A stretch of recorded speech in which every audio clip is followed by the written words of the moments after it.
हमने यहाँ तक स्पीड देख ली। तो स्पीड में मैंने आपको ये बता दिया कि कोई ऑब्जेक्ट कितना फास्ट या स्लो मूव कर रहा है, उसको हम मेजर किससे करते हैं, स्पीड से करते हैं।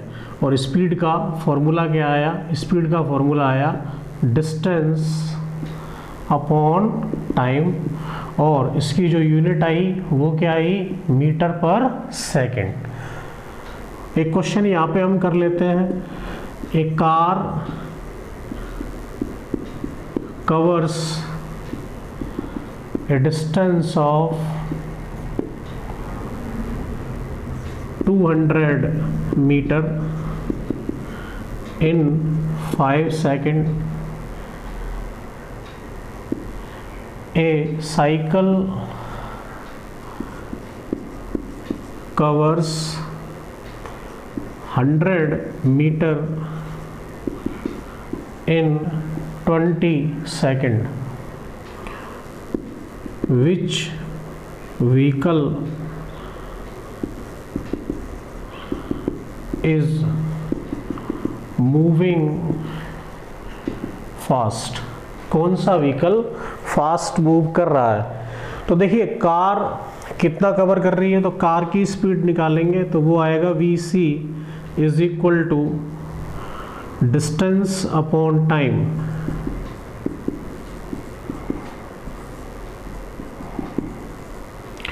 तो डिस्टेंस कितनी हो गई 200 और टाइम है 5 सेकंड। तो 5 से इसको डिवाइड करोगे तो ये आ जाएगा 40 मीटर पर सेकंड। अगर हम साइकिल की बात करेंगे तो साइकिल के लिए भी सेम फॉर्मूला लगेगा, डिस्टेंस अपॉन टाइम। ठीक है, डिस्टेंस कितनी है यहाँ पे, डिस्टेंस है 100 मीटर और टाइम है 20 सेकंड। तो इसकी स्पीड आई 5 मीटर पर सेकंड। किसकी स्पीड ज़्यादा दिख रही है आपको, हमें दिख रही है कार की स्पीड ज़्यादा। तो इसीलिए हम कह देंगे car is moving fast as compared to cycle. Got it or not? ये समझ में आ गया। तो इस तरह से हम स्पीड पता कर सकते हैं। दूसरा क्वेश्चन इसी में देख लेते हैं हम, क्वेश्चन नंबर 2। हम कह रहे हैं a car is moving with a speed of 50 meter per second. How much distance it will cover in 15 second. देखिए यहाँ पे हमें स्पीड दी है, डिस्टेंस हमें फाइंड आउट करना है, टाइम दिया है। तो स्पीड कितनी दी हुई है, स्पीड है 50 मीटर पर सेकेंड। टाइम कितना दिया हुआ है 15 सेकेंड, 15 सेकेंड। हमें पूछा है डिस्टेंस, तो डिस्टेंस हो जाएगा, डिस्टेंस कैसे पता करेंगे, हम जानते हैं स्पीड होता है डिस्टेंस अपॉन टाइम। तो यहाँ से डिस्टेंस क्या आ जाएगा, स्पीड इनटू टाइम, और स्पीड क्या होगी जो हमें गिवन है 50 और टाइम कितना 15, इसका मल्टीप्लाई करोगे तो ये आएगा 750 मीटर। तो ये आंसर आ गया इसका 750 मीटर। गॉट इट और नोट? ये सबको समझ में आ गया होगा, नोट कर लीजिए उसको। ये क्वेश्चन क्लियर है। अब देखिए एक फार्मूला हम और पढ़ रहे हैं, वो फार्मूला है एवरेज स्पीड। क्या है, एवरेज स्पीड। एवरेज स्पीड होगी total distance upon total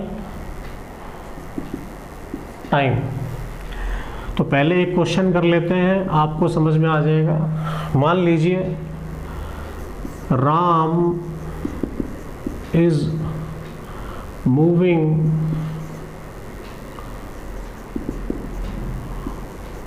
with speed 20 meter per second for 2 seconds and after that moves with speed 10 meter per second for 3 seconds. Find average speed of Ram. कैसे solve करेंगे? देखिए, पहले राम चला 20 metre per second से, तो पहले distance निकालेंगे S1। पहले कितना चला? तो डिस्टेंस होती है स्पीड इनटू टाइम, तो V1 इंटू T1। V1 कितना? 20, T1 कितना? 2, तो कितना डिस्टेंस ट्रेवल हुआ? 40 मीटर। इसी तरह दूसरा डिस्टेंस क्या ट्रेवल होगा? V2 इंटू T2, तो ये हो जाएगा 10 इंटू 3, तो ये होगा 30 मीटर। हमने जो फॉर्मूला पढ़ा है एवरेज स्पीड का, उस एवरेज स्पीड के फॉर्मूले में हमें देखनी है टोटल डिस्टेंस। तो यहाँ से टोटल डिस्टेंस कितनी? टोटल डिस्टेंस हुई S1 प्लस S2, तो ये हो जाएगा 40 प्लस 30 कितना? 70 मीटर। और टोटल टाइम क्या होगा? तो वो होगा T1 प्लस T2, तो ये हो जाएगा आपका, पहले टाइम लगा 2 सेकेंड और फिर 3, तो ये हो जाएगा 5 सेकेंड। इन दोनों की वैल्यू इस फॉर्मूले में पुट करेंगे, तो इस फॉर्मूले में पुट करोगे तो एवरेज स्पीड तो वो आएगी S1 plus S2 upon T1 plus T2, total distance upon total time. ठीक है, तो ये आ जाएगा total distance upon total time करेंगे, तो यहाँ आ जाएगा 40 प्लस 30 हाउ मच? 70, और ये कितना आ गया? 5।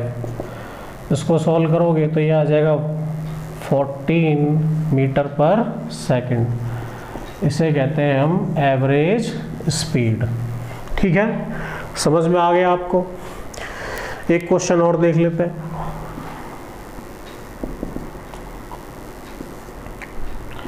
ए बस covers 30 kilometer in first hour, then covers 40 kilometer in next hour and then covers 50 kilometer in third hour. What is average speed of bus after 3 hours? देखिए यहाँ पे हमें डिस्टेंस जो है वो किलोमीटर में दी है, टाइम आवर्स में दिया हुआ है। तो टोटल डिस्टेंस कितनी हुई? 30 प्लस 40 प्लस 50 कितना हुआ? ये हो गया 120 किलोमीटर। ठीक है, और टाइम, टोटल टाइम कितना हुआ? टोटल टाइम हुआ 1 plus 1 plus 1 how much? 3 hour. तो एवरेज स्पीड का फॉर्मूला फिर से लगा दीजिए। तो एवरेज स्पीड होगी total distance upon total time. तो टोटल डिस्टेंस कितनी? 120 किलोमीटर और टोटल टाइम कितना 3 आवर। तो 120/3 आप करोगे तो ये कितना आ जाएगा, ये आएगा 40 किलोमीटर पर आवर। सो ये हो गई इसकी बस की एवरेज स्पीड। तो इस तरह से हम एवरेज स्पीड फाइंड आउट कर सकते हैं। तो इन दोनों क्वेश्चंस को दोबारा एक बार आप सॉल्व करके देखिए, फिर मैं आपको बता रहा हूँ डिफरेंट केसेस में डायरेक्ट फार्मूला कैसे हम लगा सकते हैं। पहले इसको नोट कर लीजिए, ये आ गया 40 किलोमीटर पर आवर। अब देखिए अभी जो एवरेज स्पीड हमें मिली वो है 40 किलोमीटर पर आवर, लेकिन बहुत बार मान लो आंसर हमें मीटर पर सेकंड में दिया हो, तो मैं आपको कन्वर्ट करना बता रहा हूँ किस तरह से कन्वर्ट करेंगे। तो यहाँ पे आप लिख लेंगे conversion of kilometre per hour to metre per second. कैसे कन्वर्ट हम इसको करने वाले हैं। तो देखिए 1 किलोमीटर पर आवर, सबसे पहले किलोमीटर को किस में करना है, मीटर में। तो 1 किलोमीटर कितने के बराबर होता है, 1000 मीटर के। और 1 आवर है तो 1 आवर कितने सेकंड के बराबर होता है, तो वो होता है 3600 सेकंड्स के। तो देखो 1 0 से 1 ये, तो क्या बचा 10/36 मीटर पर सेकंड। ये किससे कट जाएगा, 2 से, तो ये आ जाएगा 2 5 जा 10, 218। तो ये आ गया आपका 5/18 मीटर पर सेकंड। तो अगर हमें 1 किलोमीटर पर आवर दिया हो तो उसमें हम किससे मल्टीप्लाई कर देंगे, 5/18 से, तो वो मीटर पर सेकंड में आ जाएगा। अब यही आंसर है, इसको हमें कन्वर्ट करना है। तो हम क्या करेंगे, 40 को मल्टीप्लाई कर देंगे 5/18 से, तो ये आ जाएगा 200/18 या 100/9 मीटर पर सेकंड। तो ये एवरेज स्पीड आ गई। ये इसी क्वेश्चन का आंसर है, लेकिन ये है किलोमीटर पर आवर में और ये है मीटर पर सेकंड में। ठीक है, ध्यान रखिए जिस यूनिट में हमें जो डाटा है गिवन होगा उसी यूनिट में हमको ये आंसर भी देना पड़ेगा। ठीक है, अगर मान लो हमें डिस्टेंस किलोमीटर में दी जाती और टाइम सेकंड में, तो हम किलोमीटर को मीटर में कन्वर्ट करते, क्योंकि मीटर पर सेकंड जो है वो स्टैंडर्ड यूनिट है। तो आई होप ये समझ में आ गया होगा। एक बार इसको आप यहाँ तक पूरा का पूरा नोट कर लीजिए। क्वेश्चन आपको यहाँ तक समझ में आ गए। अब देखिए नेक्स्ट हम टॉपिक पढ़ रहे हैं velocity.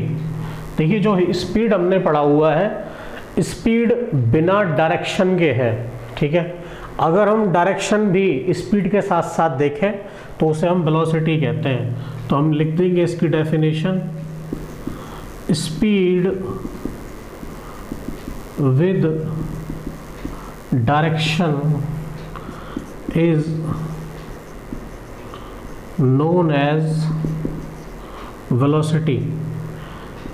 Speed with direction is known as velocity.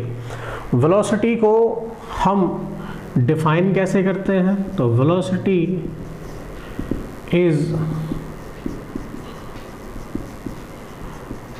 displacement upon time. velocity क्या होगी, displacement upon time, मतलब कितना डिस्प्लेसमेंट ये ट्रैवल कर रहा है और कितने टाइम में। तो displacement per unit time is known as velocity.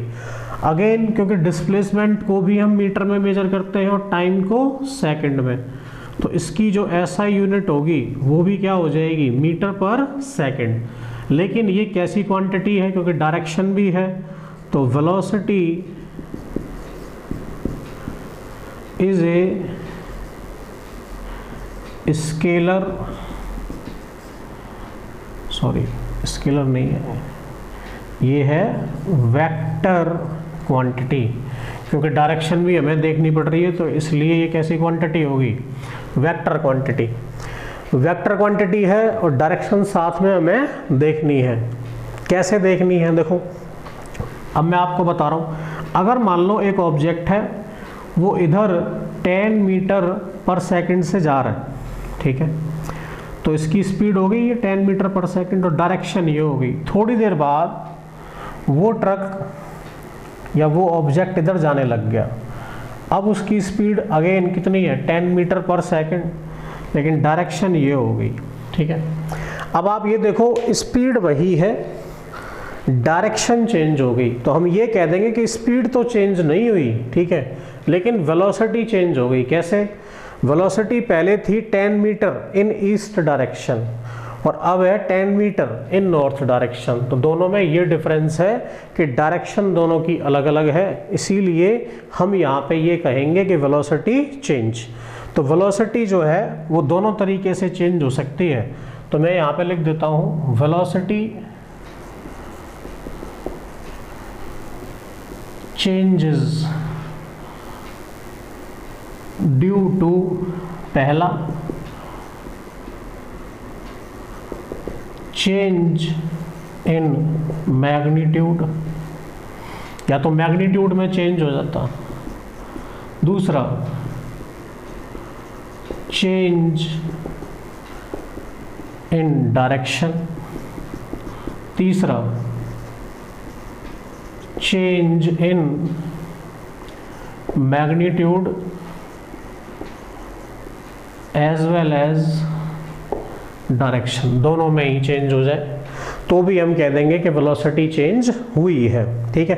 देखो ये तो किसका एग्जाम्पल हो गया, ये तो हो गया सेकंड वाला, जहाँ पे क्या चेंज हो रहा है, डायरेक्शन चेंजेस। अगर मान लो 10 मीटर पर सेकंड से ऐसे चल रहा था और थोड़ी देर बाद ये 20 मीटर पर सेकंड से चलता, डायरेक्शन वही है, इस बार मैग्नीट्यूड बदल गया, तो भी वेलोसिटी का चेंज हम कहेंगे, ठीक है। अगर दोनों ही चेंज हो जाते, इस मैग्नीट्यूड भी चेंज हो जाए, पहले 10 पे चल रहा था, अब ये इधर जो है 20 मीटर पर सेकंड से चले, तो डायरेक्शन भी चेंज हो गई और मैग्नीट्यूड भी चेंज हो गया, तो दोनों ही चेंज यहाँ पे हो जाएंगे। तो वेलोसिटी जो है वो हमें दोनों टर्म्स में देखनी है, मैग्नीट्यूड भी देखना है और डायरेक्शन भी देखनी है।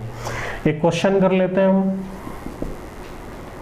मान लो हमें ये दिया हुआ है, एक पॉइंट है ए, तो राम ए से चलना शुरू करता है और बी तक जाता है, ये डिस्टेंस है 10 मीटर, तो पहले ए से बी गया, फिर बी से सी पे आके रुक गया, ये पॉइंट है सी और ये डिस्टेंस है 5 मीटर, ठीक है। हमें बताना है अगर मान लो यहाँ से यहाँ तक पहुँचने का टाइम जो है उसको लगा, time from A to C is 3 second, find average velocity and average speed. हमें एवरेज वेलोसिटी और एवरेज स्पीड बतानी है। तो देखो एवरेज स्पीड के लिए हम क्या करेंगे, हम distance, total distance upon total time, याद आया, तो total distance upon total time. Total distance कितना, ये हो गया 10 + 5 दैट इज 15 मीटर, और टाइम कितना दिया हुआ है 3 सेकेंड। इसको आप डिवाइड करोगे तो कितना आ जाएगा, ये आएगा 3 × 5 = 15, तो 5 मीटर पर सेकेंड। फिर हमें देखना है एवरेज वेलोसिटी, तो एवरेज वेलोसिटी होता है डिस्प्लेसमेंट अपॉन टाइम, तो total displacement upon total time. तो टोटल डिस्प्लेसमेंट कितना हुआ, टोटल डिस्प्लेसमेंट हुआ, देखो 10 यहाँ तक का, फिर 10 से 5, तो ये हुआ इनिशियल और फाइनल के बीच का डिस्टेंस, तो ये हो गया 5, और टाइम कितना है 3, तो ये हो गया 5/3 मीटर पर सेकंड, ये इसकी एवरेज वेलोसिटी हो गई। देखो चल वो दोनों में एक जगह से दूसरी जगह तक रहा है, दोनों के लिए जो मोशन का टाइम है और जो प्रोसेस है वो सारा सेम है, लेकिन एवरेज स्पीड अलग आएगी, एवरेज वेलोसिटी अलग आएगी। तो अगर ये समझ में आ गया हो तो इसको यहाँ तक नोट करिए और इस पे बेस्ड क्वेश्चंस करिए, और अगर नहीं समझ में आया हो तो वीडियो को एक बार फिर से देखिए, और अगर वीडियो अच्छा लगे तो इसको अपने दोस्तों के साथ भी शेयर कर सकते हैं।